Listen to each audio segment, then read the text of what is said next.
Hello students, welcome to science Acharya Hindi medium. तो जैसा कि मेरे प्यारे बच्चों, मैंने आपको बोला था कि इसी YouTube channel science Acharya Hindi medium पे मैं आपके लिए अपने पास केमिस्ट्री के टोटल 10 चैप्टर है। इन 10 चैप्टर के मैं 10 इंपॉर्टेंट क्वेश्चंस की वीडियो लाने के लिए मैंने बात की थी। तो आज अपन चैप्टर नंबर 1 जो कि अपना विलियन है, उसके मैं बहुत ही मोस्ट इंपॉर्टेंट क्वेश्चंस यहाँ पे आपके सामने लेके आया हूँ। कुछ क्वेश्चन अपन यहाँ पे डिस्कस भी कर लेंगे। यहाँ पे मैं आपको बता देता हूँ जो अपने इंपॉर्टेंट क्वेश्चंस हैं, तो आपको आपके बोर्ड एग्जाम में बहुत सारे क्वेश्चन एज इट इज देखने को मिलेंगे।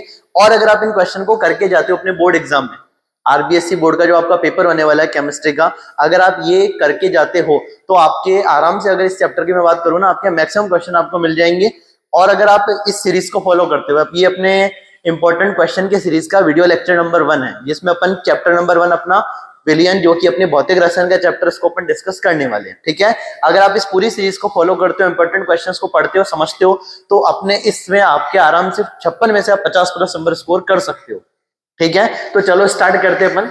तो बात करो अपना प्यारा सा YouTube channel science Acharya Hindi medium, इसमें मैं डिस्कस कर रहा हूं अपना चैप्टर नंबर जो फर्स्ट है, विलियन सॉल्यूशन। ठीक है, तो देखो, जो इंपॉर्टेंट क्वेश्चन की बात करूं, फर्स्ट अपना क्वेश्चन है परासरण दाब किसे कहते हैं। आपने देखो 3 शब्द जरूर सुने होंगे, उन तीनों के बारे में आपको आइडिया होना चाहिए। परासरण दाब किसे कहते हैं, परासरण किसे कहते हैं, व्युत्क्रम परासरण, या जिसको अपन रिवर्स ऑस्मोसिस किसे कहते हैं। देखो 3 शब्द है, तीनों आपको आनी चाहिए।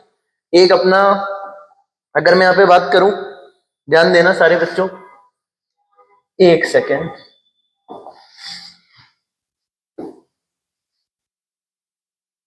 हाँ, तो देखो नंबर 1 अपने पास जो आपको आना चाहिए, परासरण किसे कहते हैं। ये आपने बायो में भी पढ़ा होगा, जो बायो वाले बच्चे हैं।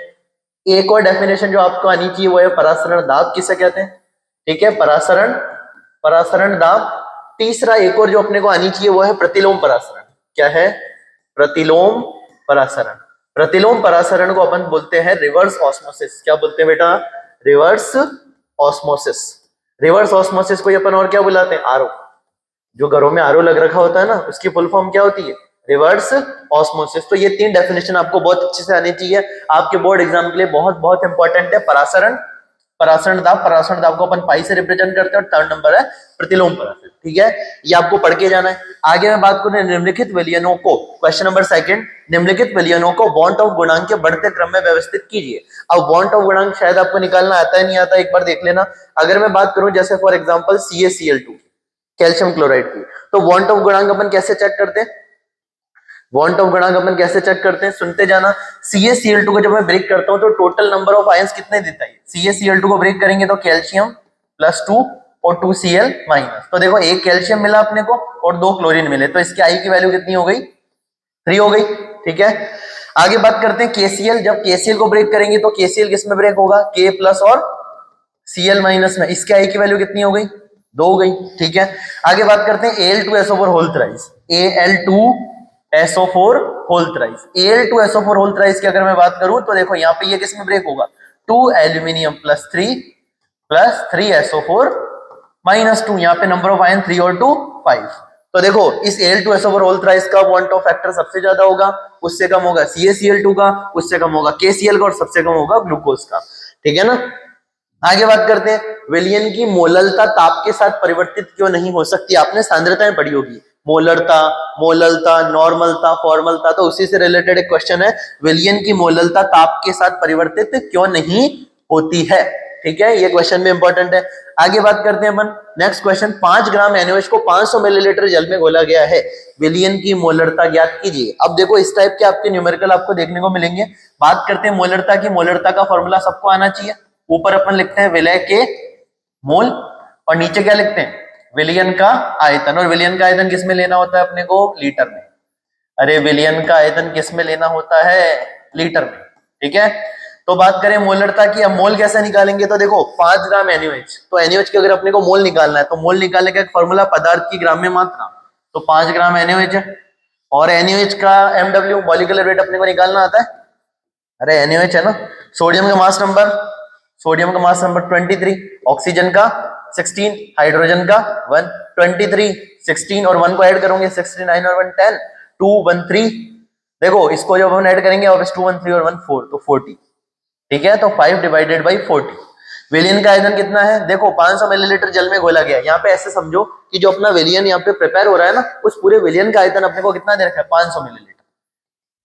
और मिलीलीटर को लीटर में चेंज करने के लिए अपन ऊपर क्या कर देते हैं, 1000 से मल्टीप्लाई। इसको सॉल्व कर लेंगे, 00 से 00 कैंसिल, 5 2 10, इसको सॉल्व करेंगे, ये 8 बार में कट गया। और 2/8 को अपन क्या लिख सकते हैं, 1/4, 1/4 मतलब 0.25 मोल पर लीटर। तो इसका आंसर क्या आया, 1/4, जिसका मतलब 0.25 मोल पर लीटर। कोई कंफ्यूजन किसी को? ठीक है, आगे देखो एक और क्वेश्चन है। अब यहाँ पे अपन मेन देखो क्वेश्चन डिस्कस कर रहे हैं। अगर आप चाहते हो इनके सॉल्यूशन भी आपको पढ़ना है तो अपन एक और वीडियो लेके आ सकते हैं। ठीक है, क्वेश्चन देखना, ये किसका सवाल है, ये अपने सवाल है अणुसंख्या गुणधर्म का। अणुसंख्या गुणधर्म कितने प्रकार के होते हैं, 4 प्रकार के। वाष्प दाब में आपेक्षिक अवनमन, क्वथनांक में उन्नयन, हिमांक में अवनमन, और चौथा परासरण दाब। ये 4 प्रकार के अणुसंख्या गुणधर्म होते हैं। तो परासरण दाब का क्वेश्चन है, एक प्रोटीन के 0.2 लीटर विलियन में 1.26 ग्राम प्रोटीन है, 300 केल्विन पर इस विलियन का परासरण दाब, जिसको कि अपन पाई से रिप्रेजेंट करते हैं, 2.57 × 10⁻³ बार पाया गया। बार अपने दाब की इकाई है। तो प्रोटीन के मोलर द्रव्यमान का परिकलन कीजिए। क्या लगाना है इसमें, पाई बराबर, अरे इस वाले क्वेश्चन में क्या लगाना है, pi is equal to CRT। इससे अपने को सॉल्व करना है। ठीक है, आगे इसमें आर की वैल्यू भी दे रखी है आपको। देखो क्वेश्चन को बहुत आसान तरीके से बनाया गया। आर की वैल्यू दे रखी है 0.083 लीटर बार मोल इनवर्स केल्विन इनवर्स। ठीक है, नेक्स्ट क्वेश्चन की तरफ मूव करते हैं। अब देखो 3 नाम है, इंग्लिश में तो एक ही बोलते हैं, मोल फ्रैक्शन। हिंदी में क्या क्या नाम लिखे हो सकते हैं, मोल अंश या मोल भिन्न या मोल प्रभाज ज्ञात करने का सूत्र लिखे। तो ये भी आपको पता है मोल अंश या मोल प्रभाज कैसे निकालते हैं। एक घटक के मोल डिवाइडेड बाई सभी घटकों के मोलों का जो योग होता है, उसका जो अनुपात होता है, उसको अपन क्या बोल देते हैं, मोल अंश। जिसका भी अपने को मोल अंश निकालना है तो उसके मोल ऊपर लिख दो और नीचे कुल मोल कर दो, उसको डिवाइड कर दो, तो जो वैल्यू निकल के आएगी वो अपना मोल अंश है। आगे विलयन की मोललता ज्ञात करने का सूत्र लिखे। अब मोललता को अपन स्मॉल m से रिप्रेजेंट करते हैं। ऊपर लिखते हैं विलय के, अरे ऊपर क्या लिखते हैं, विलय के मोल, नीचे क्या लिखते हैं, विलायक का द्रव्यमान। विलायक का द्रव्यमान, और विलायक का द्रव्यमान अपने को किस में लेना होता है, किलोग्राम में। देखो मेरे बच्चों को एक बात मैंने बहुत बार बता रखी है, मोललता इकलौती ऐसी सांद्रता है जिसमें नीचे क्या आता है, विलायक। बाकी ज्यादातर सांद्रताओं में नीचे क्या आता है, विलयन आता है। तो विलयन की मोललता ज्ञात करने का सूत्र लिखें। आगे एक और क्वेश्चन फिर से परासरण दाब। ये पता नहीं परासरण दाब बोर्ड वालों का फेवरेट टॉपिक है। Pi is equal to CRT, जहां पे पाई क्या है, परासरण दाब, C क्या है, सांद्रता, R क्या है, गैस नियतांक, T क्या है, तापमान। तो क्वेश्चन है 400 केल्विन तापक्रम पर किसी विलयन का परासरण दाब 0.0821 वायुमंडल मतलब एटमॉस्फेरिक प्रेशर है। यहाँ पे विलयन की सांद्रता मोल पर लीटर में ज्ञात कीजिए। आर की वैल्यू दे रखी है 0.0821 litre ATM kelvin inverse mole inverse. ठीक है, तो परासरण दाब का फिर से क्वेश्चन अपने को देखने को मिल रहा है। एक और क्वेश्चन जो कि अपन यहाँ पे बताने वाला हूं आपको, क्वेश्चन नंबर 9, जिसकी मैं अब देखो इसमें क्वेश्चन नंबर ए में 2 पार्ट है, फर्स्ट और सेकंड। फर्स्ट क्वेश्चन है जल का वाष्प दाब क्या होगा, जल का वाष्प दाब क्या होगा यदि उसमें 1 चम्मच चीनी डाल दी जाए। और सेकंड है वृहद अणुओं का मोल द्रव्यमान ज्ञात करने के लिए कौन सा गुणधर्म उपयुक्त है। अब ये क्वेश्चन बहुत इंपॉर्टेंट है, CBSE RBC ने कई बार पूछ रखा है कि जो बड़े बड़े वृहद मॉलिक्यूल होते हैं, बहुत जाइंट जो मॉलिक्यूल होते हैं ना, मतलब फॉर एग्जांपल प्रोटीन हो गया, कार्बोहाइड्रेट हो गए, ठीक है ना, इनका अगर अपने को मोलर द्रव्यमान ज्ञात करना है तो कौन सा अणु संख्या गुणधर्म सबसे ज्यादा काम में लिया जाता है, तो आंसर जाएगा परासरण दाब। ठीक है, आगे एक और क्वेश्चन पूछ रहे हैं, क्या क्वथनांक का उन्नयन समान होगा यदि 0.1 मोल सोडियम क्लोराइड या 0.1 मोल चीनी को 1 लीटर जल में विलय किया जाए, समझाइए। अब देखो इसकी बात कर लेते हैं अपन। अब जैसे दोनों का क्वथनांक में उन्नयन समान नहीं होगा, क्योंकि देखो 0.1 मोल सोडियम क्लोराइड की अगर मैं बात करूं तो वो एक आयनिक यौगिक है, आयनों में टूट जाएगा, पर चीनी कभी भी आयनों में नहीं टूटती, इसलिए दोनों के क्वथनांक उन्नयन कभी भी समान नहीं होंगे। ठीक है, आगे एक और क्वेश्चन सुनना, क्या हम स्थिर क्वाथीय मिश्रण के यौगिकों को प्रभाजी आसवन द्वारा पृथक कर सकते हैं, तब भी आंसर जाएगा नहीं कर सकते हैं। ठीक है, अगला क्वेश्चन, बेंजीन में एथेनोइक अम्ल के लिए वॉन ऑफ गुणांक का मान कितना होगा। अब देखो बेंजीन में जब अपन क्या करते हैं, बेंजीन में एथेनोइक अम्ल के लिए वॉन ऑफ गुणांक का मान कितना होगा, तो 1/2 0.5 होता है, मतलब 1 से कम होता है। ठीक है, सारी बातें अपन ने डिटेल में कर रखी है।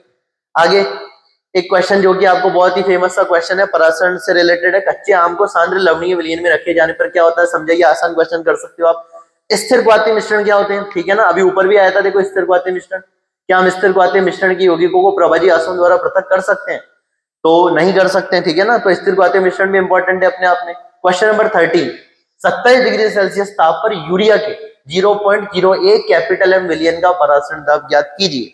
आप नोटिस करोगे इंपॉर्टेंट क्वेश्चन के सीरीज में परासरण दाब से कई बार क्वेश्चन आ रखा है, तो क्या मैं कह सकता हूं अपने अणुसंख्यक गुणधर्म में अगर कोई सबसे इंपॉर्टेंट टॉपिक है, 4 अणुसंख्यक गुणधर्म होते हैं, वाष्प दाब में आपेक्षिक अवनमन, क्वथनांक में उन्नयन, हिमांक में अवनमन और चौथा परासरण दाब। तो परासरण दाब से अपने को बहुत बार क्वेश्चन देखने को मिले। तो 27 डिग्री सेल्सियस तापमान दे रखा है, यूरिया के 0.01 कैपिटल है, मतलब ये अपने को सांद्रता देखी है। विलयन का परासरण दाब ज्ञात कीजिए, क्या लगाना है, पाई बराबर CRT, ठीक है ना।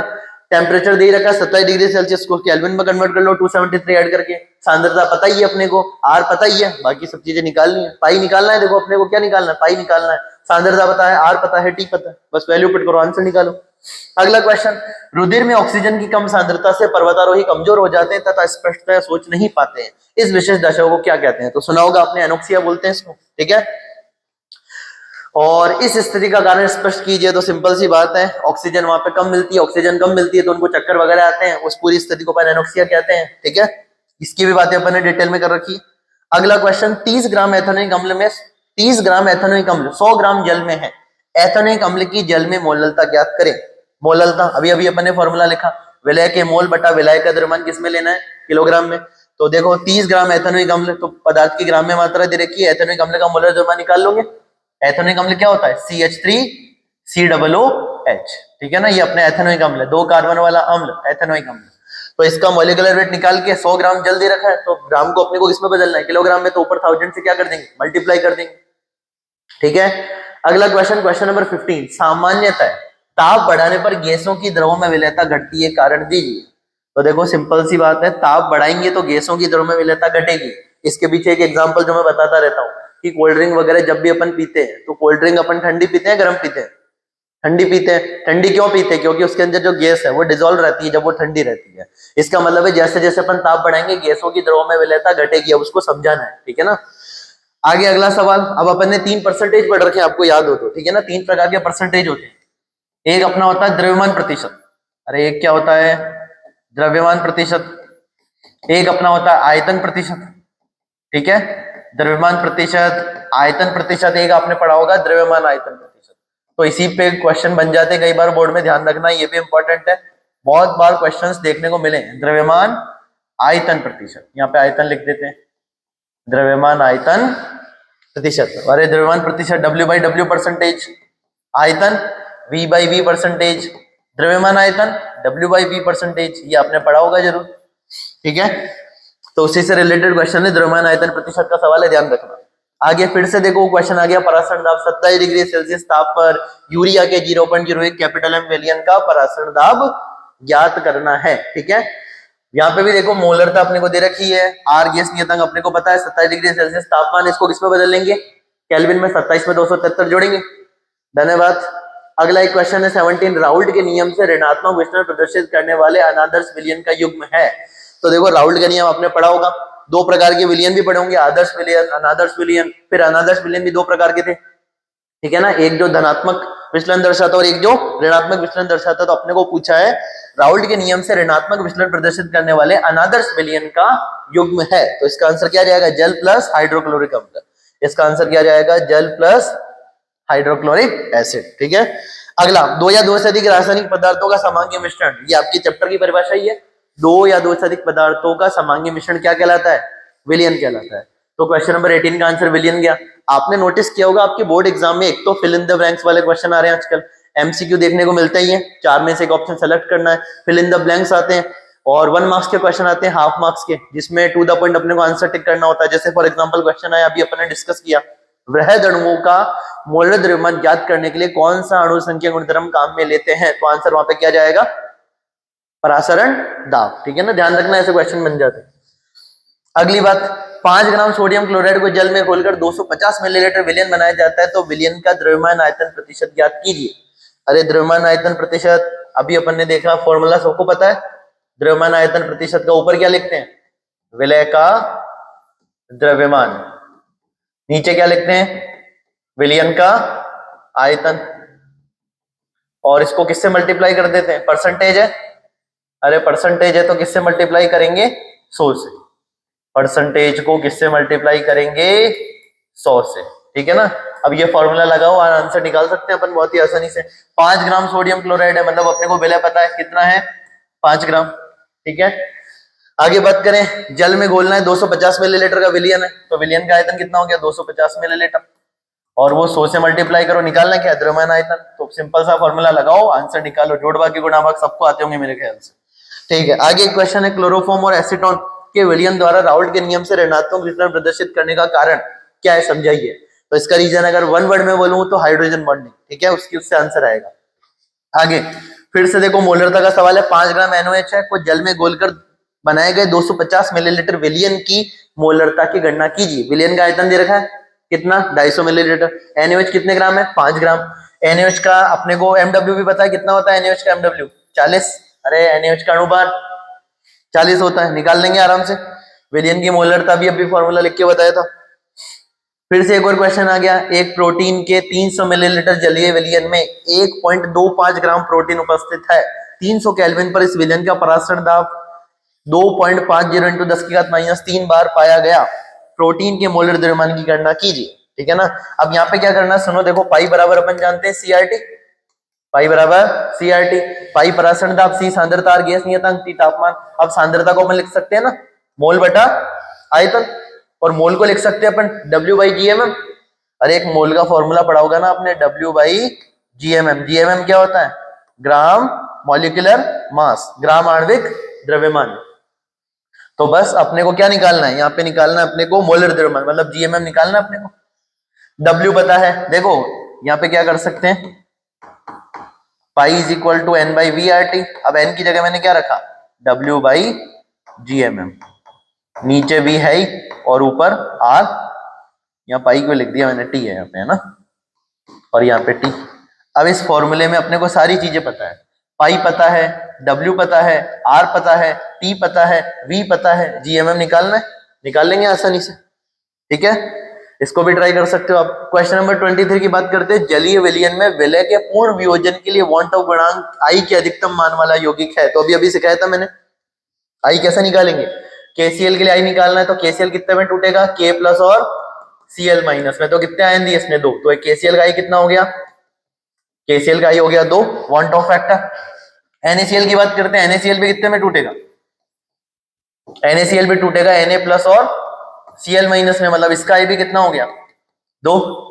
आगे बात करते हैं K2SO4, K2SO4 किस में टूटेगा, K2SO4 टूटेगा 2 पोटेशियम, अरे 2 तो पोटेशियम में और 1 SO4 -2 में। और MgSO4 की बात करते हैं, ये किसमें ब्रेक होगा, ये ब्रेक होगा मैग्नीशियम +2 और SO4 -2। इसके लिए भी I कितना है, अरे 2 ही है ना, 1 मैग्नीशियम और 1 ही SO4, यहाँ पे 2 पोटेशियम 1 सल्फेट, टोटल कितने हो गए 3। तो इसका 2, इसका I 2, इसका भी I 2, इसका भी I 2 और इसका I कितना हो गया 3। तो इसका आंसर जाएगा अपना C। ठीक है, एथिलीन ग्लाइकोल का 35% V/V, वही अपना आयतन प्रतिशत। विलियन वाहनों के इंजन को ठंडा करने के काम आता है।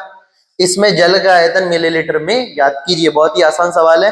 35% V/V का मतलब अपन जानते हैं, अरे जानते हो ना 35% V/V का मतलब क्या, मैं बोल सकता हूँ 35% V/V का मतलब है 35 मिलीलीटर विलय, और यहाँ पे विलय कौन है, ethylene glycol, 35 millilitre ethylene glycol.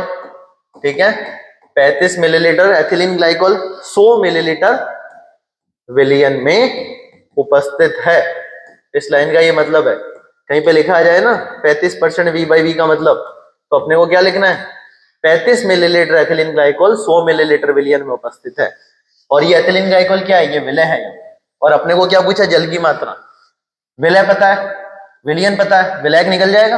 अरे सब लोग जानते हैं ना, विलय का आयतन प्लस विलायक का आयतन बराबर विलयन का आयतन, उससे बस निकालना है अपने को।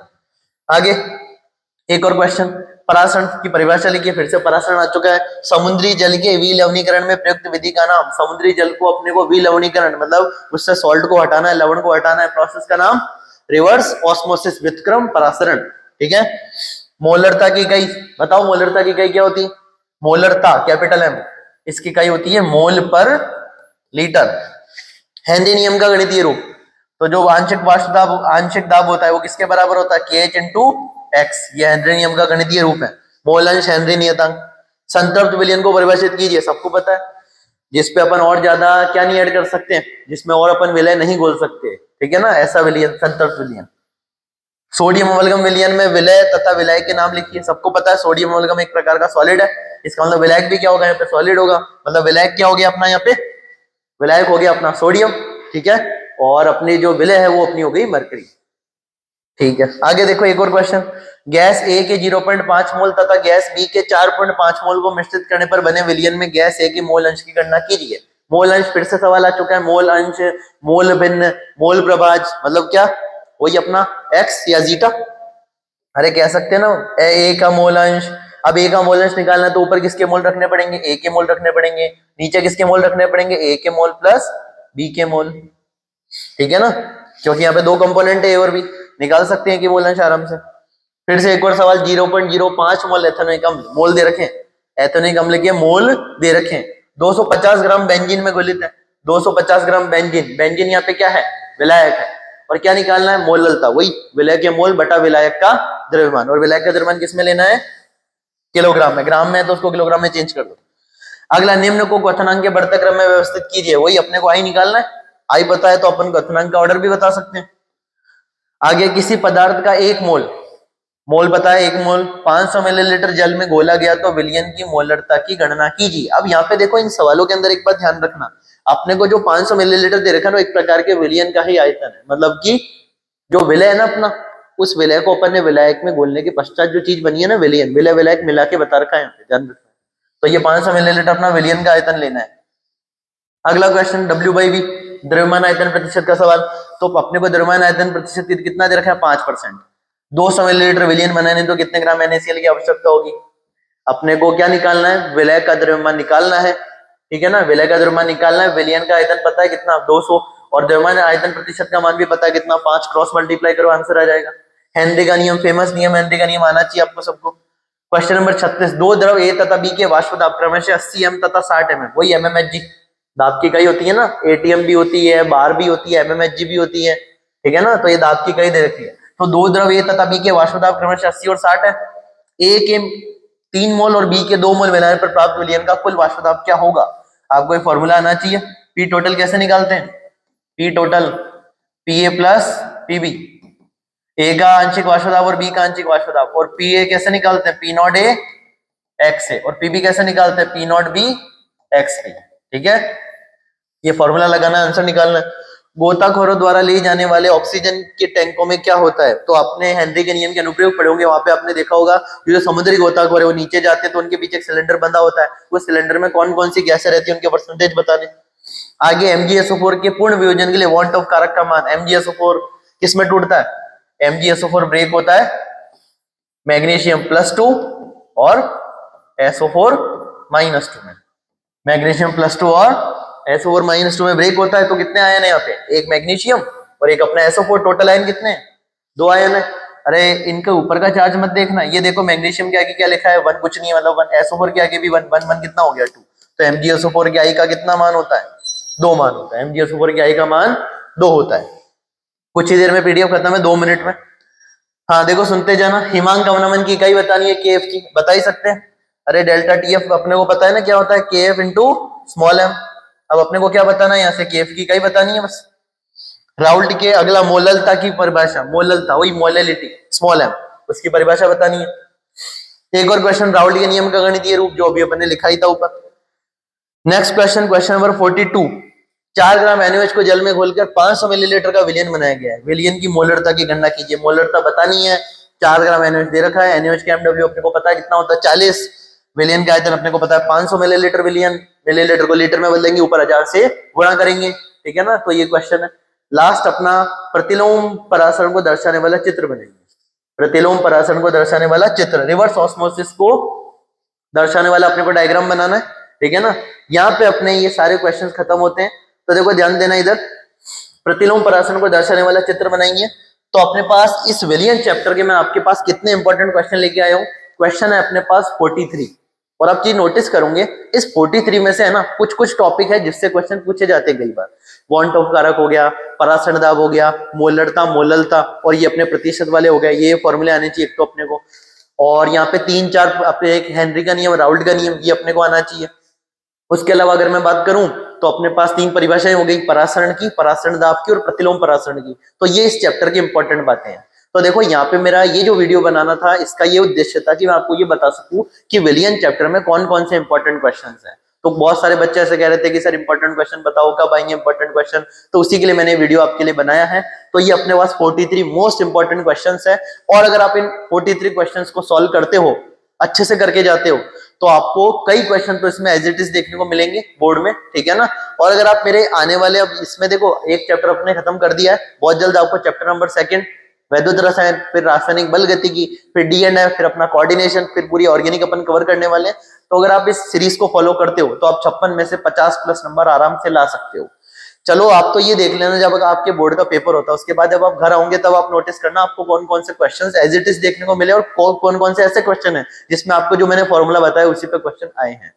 अब देखो, अगर किसी बच्चे को इन सारे क्वेश्चन के डिटेल में सॉल्यूशन चाहिए, ठीक है, किसी को अगर डिटेल में सॉल्यूशन चाहिए कि नहीं सर आपको एक एक क्वेश्चन सॉल्व करके बताओ हमको, एकदम अच्छे से डिटेल में आंसर बताओ हमको, तो ये वीडियो थोड़ा लंबा हो सकता है, तो मैं वो भी बना सकता हूँ। पर आप नीचे कमेंट में बताओ कि अगर आपको इसका वीडियो चाहिए कि हर एक क्वेश्चन में सर कौन सा फॉर्मूला लग रहा है, कैसे कैलकुलेशन होगी, आप हमको पूरा सॉल्व करके बताओ, ठीक है ना, तो मैं वो वीडियो भी आपके लिए बना दूंगा। ठीक है, तो यहाँ पे अपन इस वीडियो लेक्चर को एंड करते हैं। तो ये 43 क्वेश्चन आपके मोस्ट इंपॉर्टेंट है। अगला मोस्ट इंपॉर्टेंट क्वेश्चन का वीडियो आपके आगे आने वाला है, ठीक है, इस चैनल पे बने रहेगा। बाकी बात अपन अगली क्लास में करेंगे। Thank you. और एक और बात देखो जो मैं बता देता हूँ, अगर ये वीडियो अच्छा लगा तो चैनल को सब्सक्राइब करना, लाइक करना, शेयर करना और अपने दोस्तों के साथ शेयर करना, ठीक है, उनकी भी मदद हो सके, है ना, थोड़ा अपने को मतलब ही नहीं बनना है, अपने दोस्तों की भी अपनी मदद हो सके, तो उनको ये वीडियो आप शेयर कर देना। और अगर आपको डिटेल में सॉल्यूशन चाहिए तो नीचे कमेंट में बताना, मैं आपके लिए डिटेल में सॉल्यूशन लेके आऊंगा।